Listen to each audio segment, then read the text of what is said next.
What's up, guys? Welcome back to another episode of the Tech in Shanghai podcast. This week on the show, we're joined by Sam Hwang, CEO and founder of New Pathway Education, which is now part of the EIC Education group.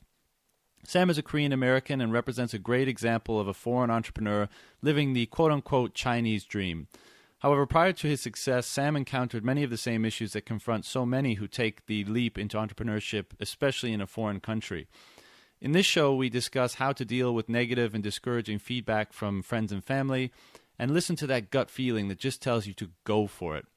Sam also shares with us some practical tips based on his own experience on how to overcome the many challenges that await foreign entrepreneurs in China. And finally, we discuss the mentality of success, and how rather than wanting to sail off into the sunset, the truly great entrepreneurs, Sam included, are inspired by their success and want to use their experiences, network, and capital to push forward into ever bigger challenges.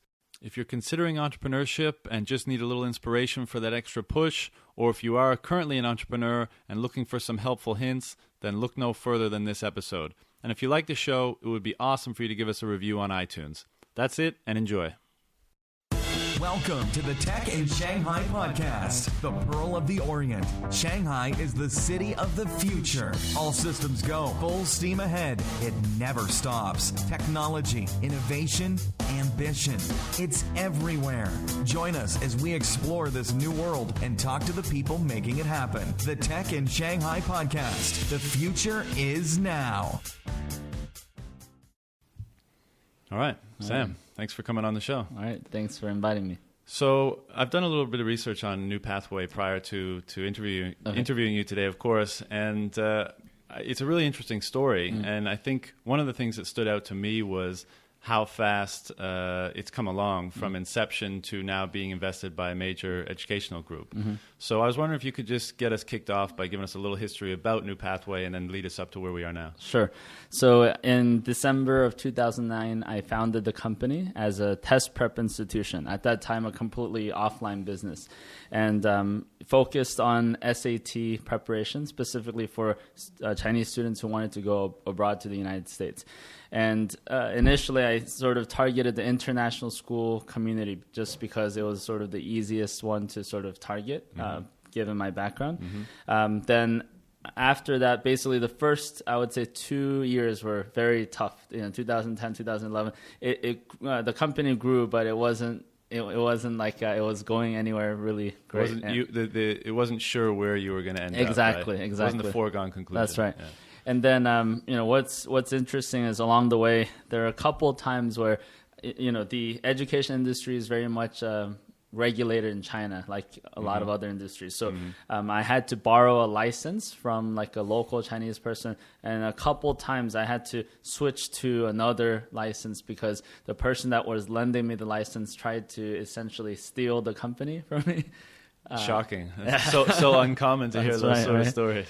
But what really kind of changed everything was in 2012, in June of 2012, I actually got a phone call asking for a meeting. And the lady actually said she was a parent of one of my students.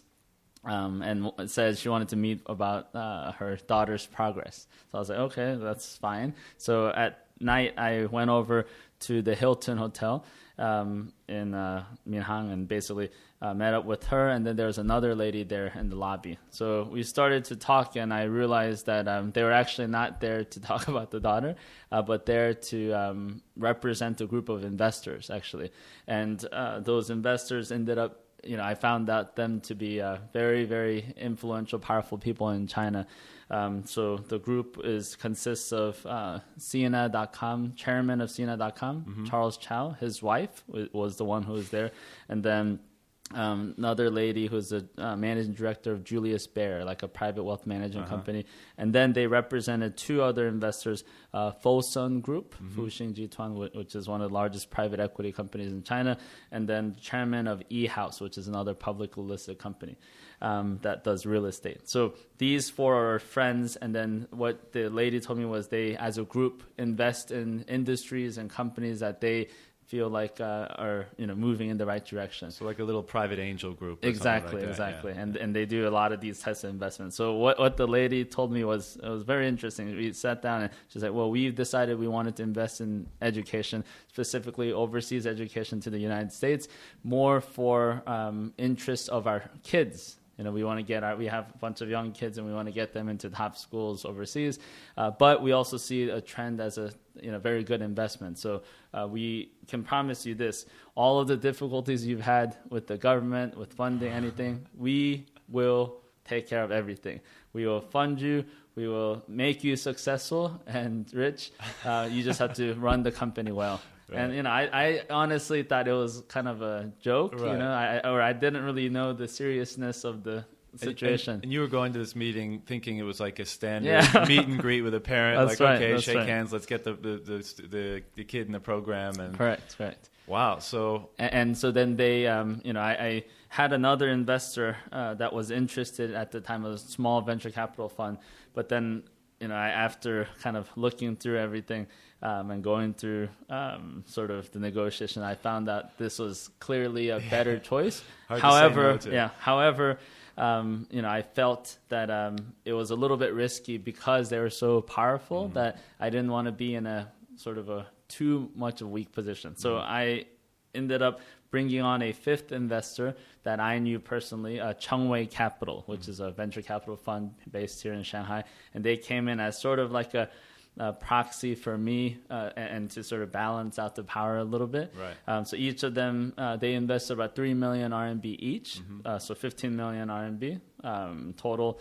And took and basically came in as investors around like October of 2012. 2012. So was that your kind of Series A? Series A, yeah. Right. Yeah. So just before we move on from that, I'm curious. So you started this startup effectively by yourself, or yes, by myself. Yeah. So what was because I'm just wondering why a group of such powerful investors and influential people would have you have popped up on their radar and they would come and determine that they want to meet you and in a very short amount of time be like, well, we want to invest. Sure. Because of course we talk with a lot of other entrepreneurs and they have to hit the Series A or even the seed capital circuit and try to raise money. Yeah. So what was New Pathway doing at that time specifically? And then we'll take it from there. Yeah, I think there's 3 things specifically. So the first one is, whatever industry you're in or whatever you're doing, you got to be the best, right? So hard to say that we were the best at scale because we were such a small company at the time. But in terms of results, specifically for SAT, I'll give you an example. Prior to starting the company, I actually did part-time tutoring in the United States while I was working as a patent agent, and kind of developed my own curriculum and methodology of how to get students to improve their score. So in 2011, January, so 2010 December, there was a 3-week intensive class, and basically out of 25 students, 3 of them got a perfect score on the SAT, like a 2400, which is rare. It's just very rare. It's about 300 students a year in the whole world that get a perfect score. So that was that sort of after that, I ended up getting a lot of calls actually. So that was one thing, the results.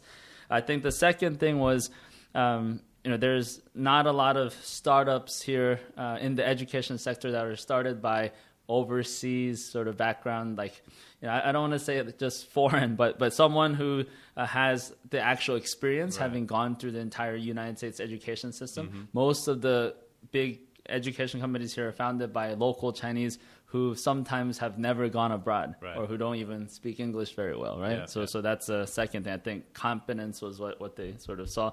And then the third thing was sort of I would say a very clear path. I had already come up with a clear plan of how to make my company technology enabled and what to actually develop and then ways to kind of expand. I just didn't have the licensing and then the necessary capital to do so. Yeah. And so I think those 3 things are already in place. Wow. Yeah. It's such maybe not totally unusual, but it certainly seems like it was kind of fortuitous. It was not lucky, because I know you put a lot of hard work in, but just to have these great investors show up on your doorstep. Did you do like a happy dance after they left the meeting that day, or were you just like, what the hell just happened? Or? I mean, I definitely felt it sort of caught me off guard, because I wasn't expecting that going into the meeting. But at the same time, like I said, I was, because the first couple of years I had run into so many bad situations, especially around like people who sort of felt like they had more influence or power over me, right? So I was still quite careful in terms of how to move forward. But I guess it turned out that they were solid partners and solid investors. Good. Yeah. So then that's in 2012. I know we're short on time today, so I'll kind of move through it quickly. But was it last year or the year before that EIC came on? And that's right. So New Pathway was acquired by EIC Education, which is actually majority owned by CVC Capital, in December of 2014. So about 8 months ago. Right. And how did that come about? Yeah. So this is quite an interesting story. So prior to that, from 2012 on, it was amazing. Basically, the company just went on like rocket burners and just took off. So as promised, a license that I could never actually get as a foreigner, and even as a local Chinese without the right background in the education sector, you couldn't get these the education license, training license anymore. So within 6 months, they were able to get the license, which was astronomical, and then able to help me find some local management with education experience and operational experience to come and help me. So the company from 2012 to 2013 and 2013 to 2014 grew about 170% year over year. Phenomenal growth. And what happened was in 2014, very early on, it's an interesting kind of, there's a guy who I had met very early in my journey here named Peter Wynn. He used to run English First, EF Education here. And him and I just kind of met through personal friends, and then got to know each other on a personal basis. And he was asked to join the board of EIC Education. And then, they were specifically looking for a company to help them with their tech strategy, and then with their test prep and high-end sort of counseling. So as they were looking around, and they met with a dozen companies, in Hong Kong, Beijing, Shanghai, and around, and they sort of came and talked to me about early 2014. I think this was in February. And at that time, I didn't really think much of it at the time, because I wasn't really interested in selling the company. Right. But what it ended up becoming was not just selling the company, but a chance to join a much bigger platform, and then take what we had, some of the core things that we had in terms of our products on the test prep side, the high-end counseling and the technology, and to really scale it very quickly. Right. And so, we came to an agreement maybe by September. And then finally, it took me a while to convince my old investors, actually, because for them, funny enough, I know this sounds very funny, but money wasn't their main motivation to invest. So at this juncture, they sort of were paid out, and probably they made about 6 times return in 2 years. But to be very frank, they weren't very happy, because this was not an investment they wanted to sell in such a short period.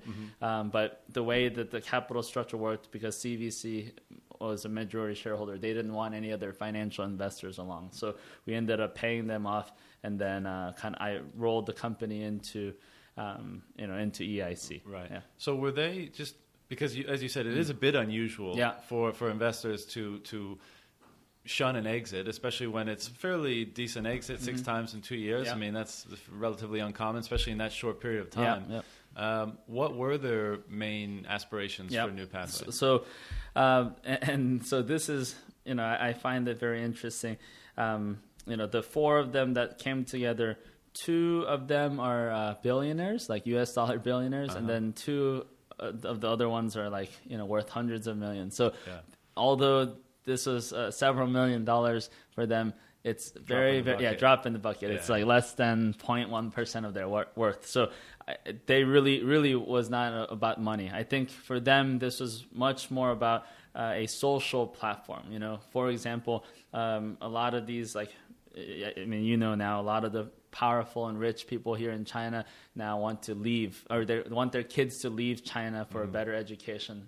And specifically, a lot of them want to go to the United States. Right. So they wanted to use this sort of as a platform to introduce their friends and whoever else to it. And that's also how it helped me a lot to grow. Right. Because we had, I mean, you know, we had some of the, you know, I mean, name all the big companies in China. Their executives' kids were our students, right? Baidu, Alibaba, like basically everyone, Tencent, right? So I think for them it was much more of a social sort of network type of thing. Yeah. Which, even though money kind of is king in China, that is also very common, where that kind of social notoriety and influence is coveted as well, right? Yes.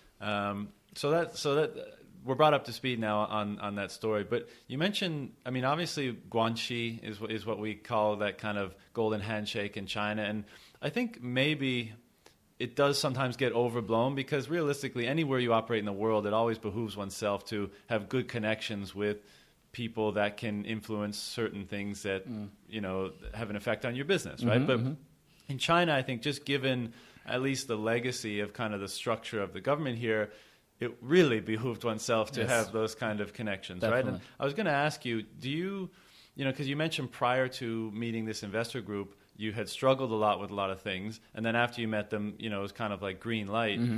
Do you prefer that situation, or would you prefer just to know the regulatory landscape that you're in, and then know what boxes you have to tick? You know, kind of like in the U.S., I guess, where like it's open to anybody as long as you meet X, Y, Z criteria. Which one would you prefer? That's an excellent question, and I think, you know, outright, obviously, you know, I would prefer the latter. Right. You know, I think that's the preferred method. But, you know, the big lesson that I learned doing business here in China is that latter method actually doesn't work in certain industries, you know, and especially in the industries that are heavily regulated by the government.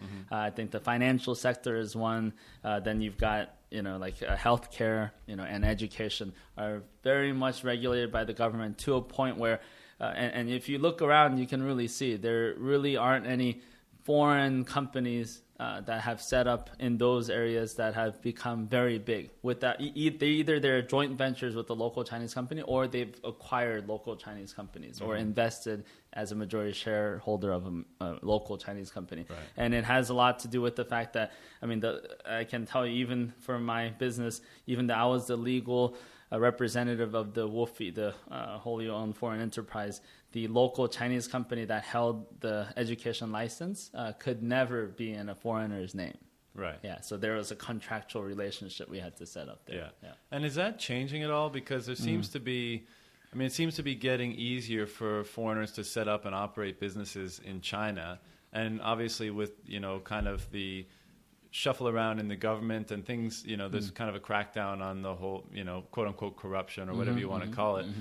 Do you think it's getting easier now? Like if New Pathway had started this year, things would have been a little bit different, or do you think it's still, you know, pretty tough? Well, so I would say this. There's a lot of businesses here in the education sector, or even in other industries, that the government doesn't really regulate, just because the scale of business is too small. So what I'd say is, if you want to operate as a mom and pop shop or a small operation, like 1 or 2 centers in one city, then you don't really need to go through the trouble or hassle of finding a local partner or getting all of the boxes ticked for the local regulations. There's ways to get around it, right?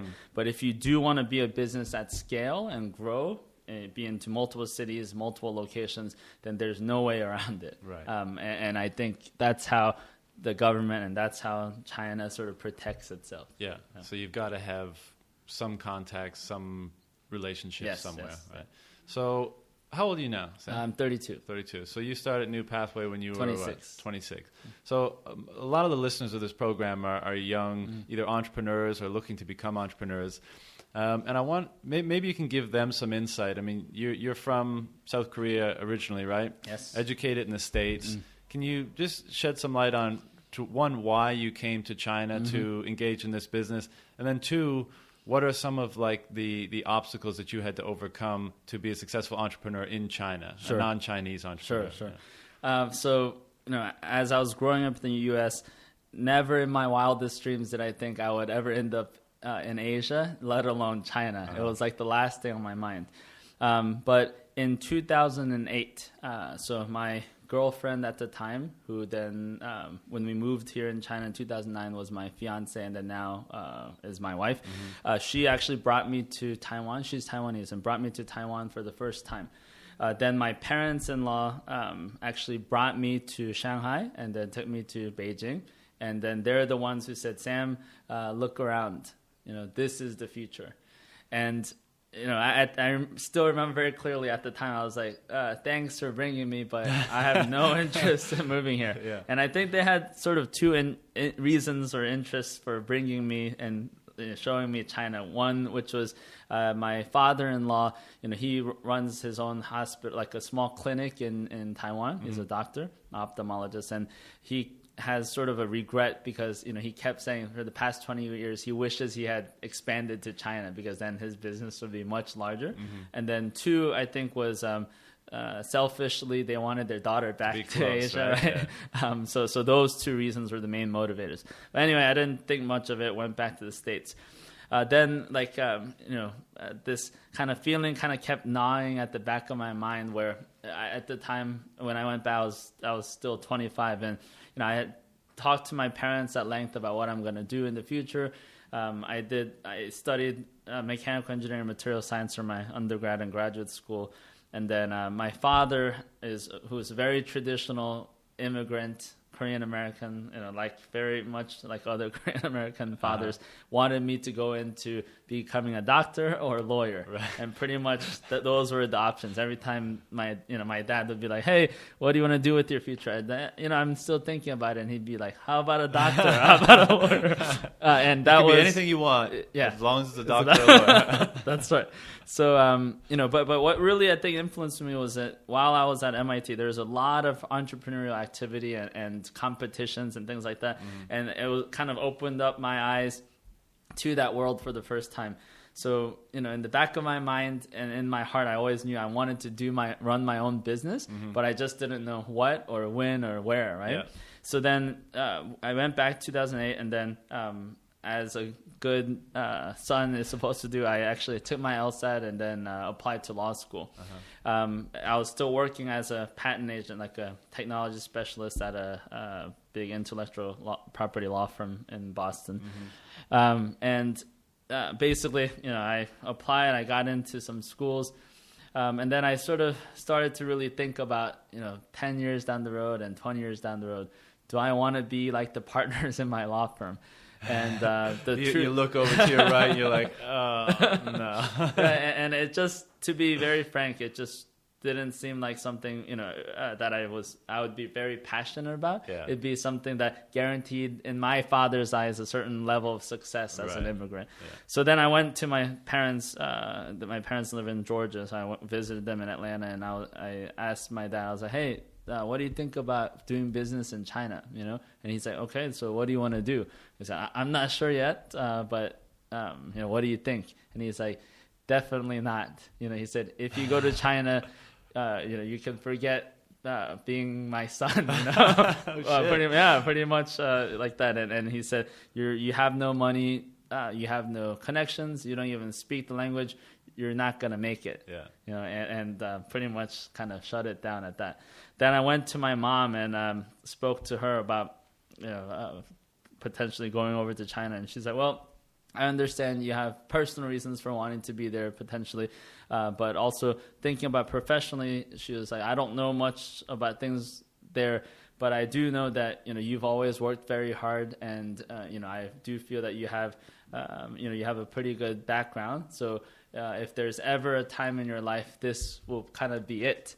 And then after you actually go there, if things don't work out, you can always go back to law school. But once you go to law school, that's it. You're never going to leave, right? See, that's the sensible motherly touch. Your fathers are just like, don't be an idiot. Do this. Yeah. It's a safe option. You'll have all X, Y, and Z. Yeah. And mothers are more like, well, you're young. You can screw up a bit and still be okay. Yeah. I trust you. I support you. You're a hard worker. Yeah. That's what you want to hear, right? That's right. And I think my mom, having said that, saying, I support you and I trust that you'll figure it out one way or another. It's huge, right? That was everything that I needed, right? So then I went back and made the decision. I made a couple calls to two of my very good friends, actually, and one of them was like, he got very angry. He's like, "What the hell are you doing?" And then the other one was more like, "Well, I mean, again, you should give it a shot and see how it works." So it's funny if we can just delve into that for a sec, because I mean, I think everyone comes across that at some point, because there's usually, young people are like, they want to be adventurous, they want to try new things, they want to explore the world, and of course parents have been through all that, and I get where they're coming from, because they've been through life already, and they've realized, what, the safe, comfortable option is a damn good option. It saves you a lot of heartache, a lot of uncertainty, a lot of fear, a lot of anxiety.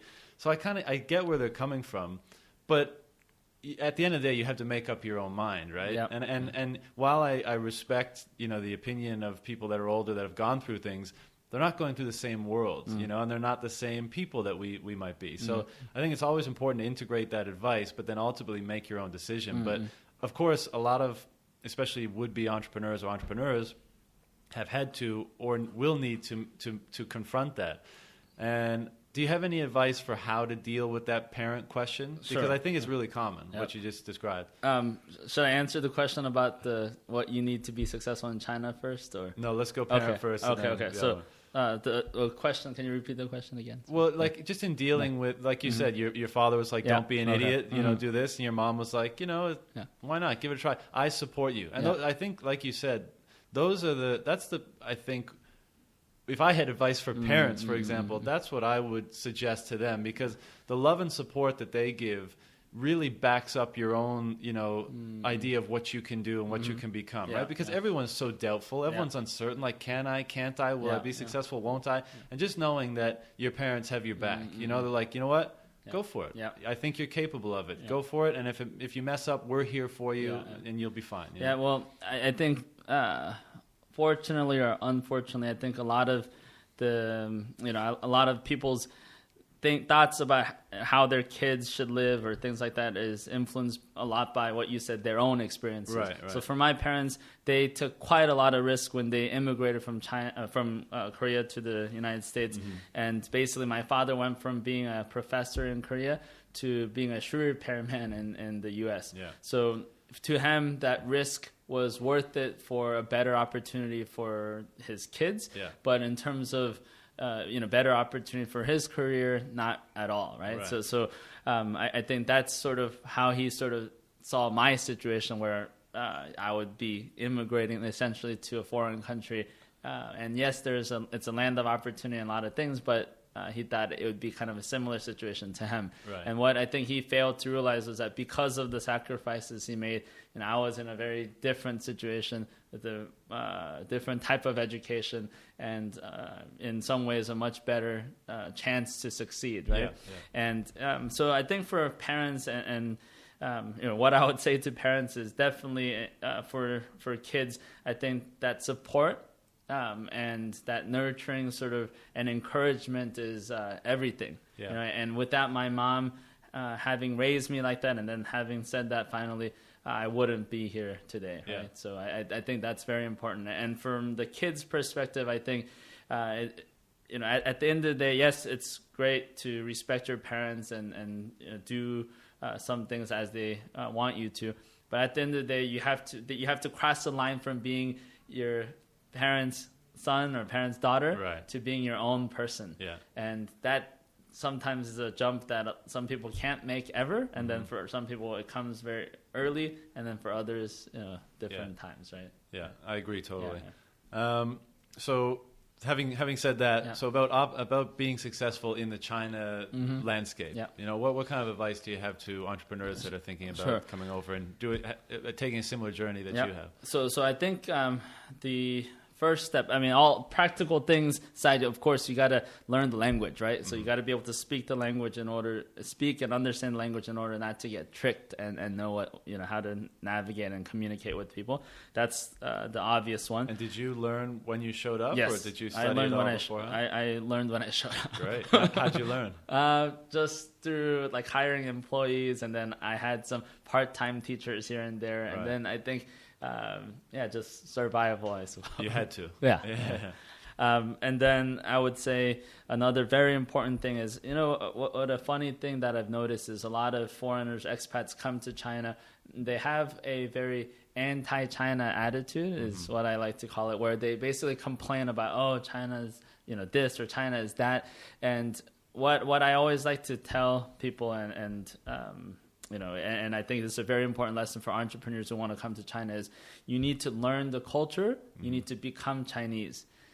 Otherwise, you need to leave. Yeah, you'll do your head in. Exactly, right? yeah. So I think it's true of any country you go to. If you immigrate to the United States, you don't speak English and you don't learn the culture and learn how to do business with the people there, you're never going to make it, right? Right? So it's the exact same thing here. Yeah. I think that's great advice. And it is so prevalent, that kind of attitude. Yep. And I guess if you're not an entrepreneur, if you're just on your 2-year assignment, it works here and you're isolated in your position or whatever. But there's more and more young people coming over here because they want that adventure. They smell the opportunity. They want something different.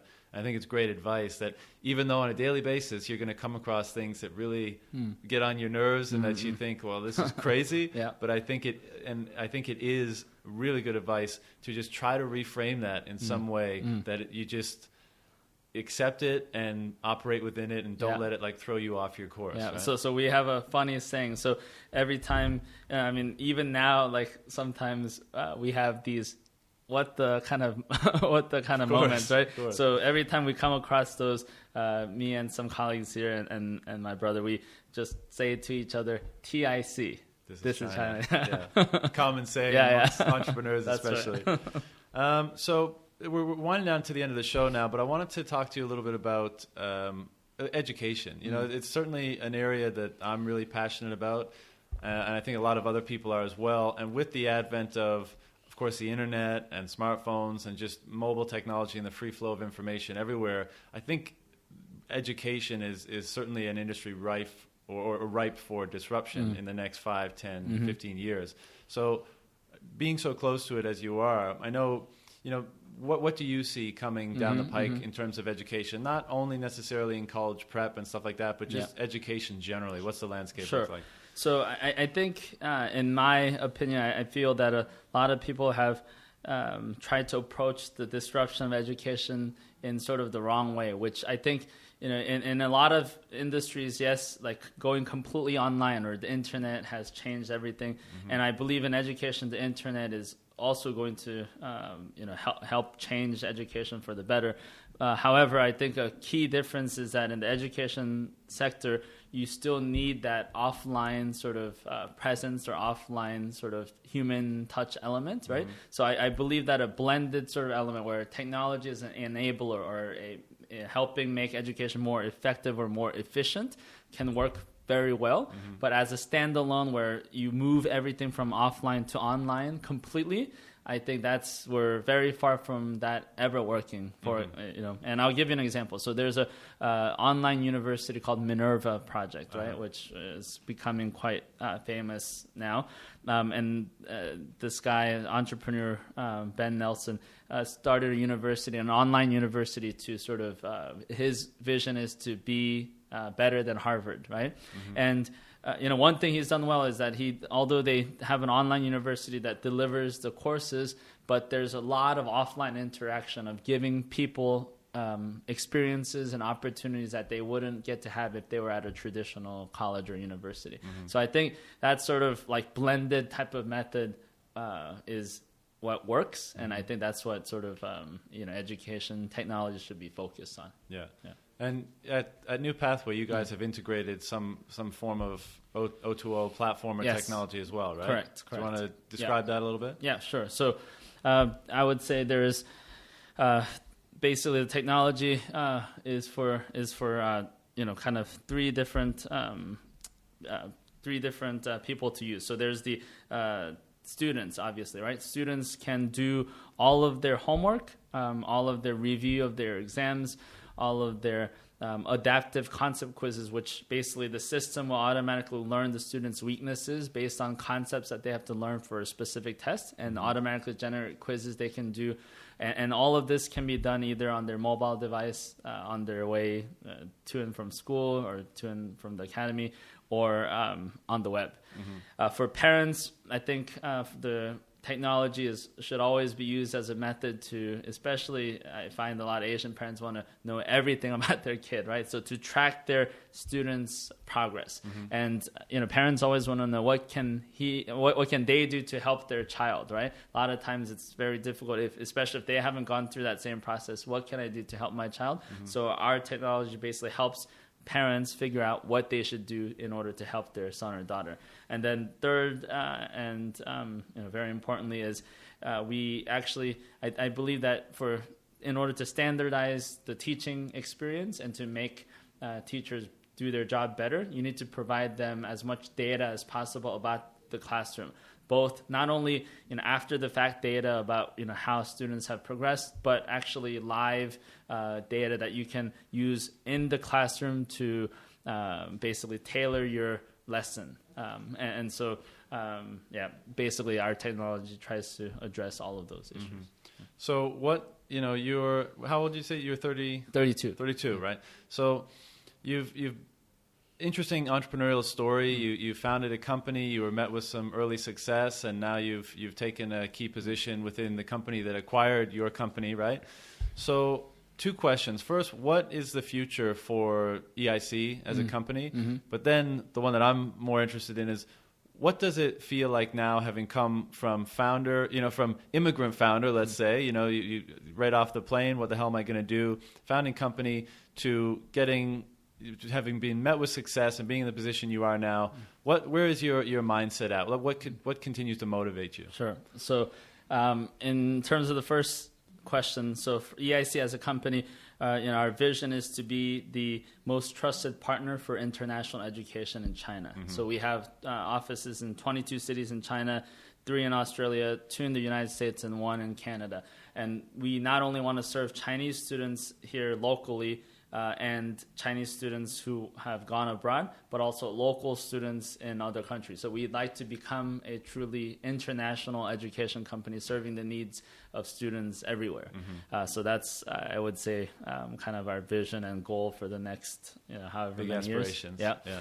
And then secondly, for myself, it's interesting because a lot of people have come and asked me and said, "Oh, so are you going to retire now?" and I think the truth is that I'm even more motivated in some ways than before, because I think the way I see things, or the way I see opportunities and how I can approach those and take the next steps have changed completely.